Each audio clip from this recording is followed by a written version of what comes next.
दिल्ली सरकार और एलजी के बीच खींचतान फिर से बढ़ती जा रही है। इस बार डिस्कॉम में जो सरकार की तरफ से लोग थे उन्हें हटाने का एलजी ने आदेश जारी कर दिया है। पार्टी के सीनियर लीडर जैस्मिन शाह हमारे साथ हैं, ये भी डिस्कॉम में बोर्ड मेंबर थे।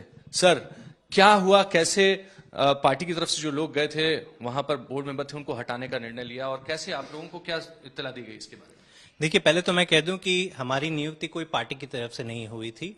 केजरीवाल सरकार ने क्वालिफाइड प्रोफेशनल्स को डिस्कॉम के बोर्ड पे बिठाया था। क्यों बिठाया था और एलजी साहब ने अब क्यों हटाया, उसकी मैं थोड़ी आपको घटनाक्रम बता दूं। देखिए, 2015 जब से केजरीवाल जी की सरकार बनी है, उससे पहले दिल्ली की पावर सेक्टर की जो दुर्दशा थी हम सब जानते हैं। 7-8 घंटे के डेली पावर कट्स लगा करते थे, हर साल पावर के दाम बढ़ा करते थे, कभी घटा नहीं करते थे। और ये व्यवस्था में जो ब्यूरोक्रेट्स थे उनको नॉमिनेट किया जाता था डिस्कॉम्स के बोर्ड के ऊपर निगरानी के लिए। तो क्या शायद मिली भगत के कारण या जो भी कारण था, कभी भी उन्होंने दिल्ली के लोगों के हित में काम नहीं किया और इसलिए हम देख रहे थे कि पावर कट्स, दाम वाम बढ़ना। केजरीवाल सरकार जब आई तो उन्होंने सोचा कि नहीं, हम इस व्यवस्था को बदलेंगे और क्वालिफाइड प्रोफेशनल्स को यहां पे बिठाएंगे। अब मेरी बात कर लीजिए, मैंने आईआईटी मद्रास से पढ़ाई करी है, मैंने कोलंबिया यूनिवर्सिटी से मास्टर्स की पढ़ाई करी है। जो नवीन गुप्ता जी हैं वो देश के बड़े जाने माने चार्टर्ड अकाउंटेंट हैं, और 2 लोग हैं जो मैनेजमेंट प्रोफेशनल्स हैं। तो हम सबके प्रयासों से और केजरीवाल सरकार के प्रयासों से पिछले 8 सालों में आप देख रहे हैं कि आज पावर सेक्टर दिल्ली का देश में अव्वल नंबर पे पहुंच गया है। 24 घंटे बिजली आज मिलती है दिल्ली के हर आम आदमी को।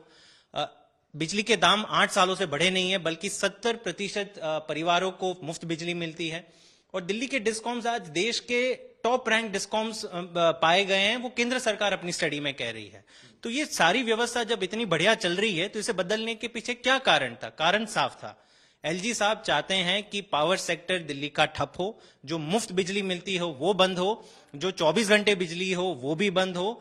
और इसलिए वो चाहते कि जो पुरानी सिस्टम जहां पे ब्यूरोक्रेट्स अफसरशाही बैठा करते थे वो लागू हो। और उससे अगर डिस्कॉम्स भी ठप हो जाएं, आप सोचिए कि अगर पुरानी व्यवस्था लागू की जाए तो डिस्कॉम्स भी ठप हो जाएंगे, और अगर ठप हो जाएंगे तो उन्हें हमें बेचना पड़ेगा। प्राइवेट डिस्कॉम्स है तो किसको बेचोगे? अडानी को बेचोगे, उसी आदमी को बेचोगे ना जिसको आप एयरपोर्ट, पोर्ट, टेलीकॉम, कोयला सब कुछ बेच रहे हो। तो कहीं ना कहीं मुझे लग रहा है ये एक साजिश के तहत दिल्ली के लोगों को नुकसान पहुंचाने के लिए और केजरीवाल सरकार को बदनाम करने के लिए ये निर्णय लिया गया है। जैस्मिन, आपको इसके बारे में इत्तला कैसे मिली? आपको इन्फॉर्मेशन कैसे मिली? आपको कारण क्या बताया गया? आपके जैसे जो बाकी लोग थे, जो बोर्ड मेंबर्स थे, उनके हाथ में क्या पावर थे डिसीजन लेने के लिए, जो डिस्कॉम्स लेते थे?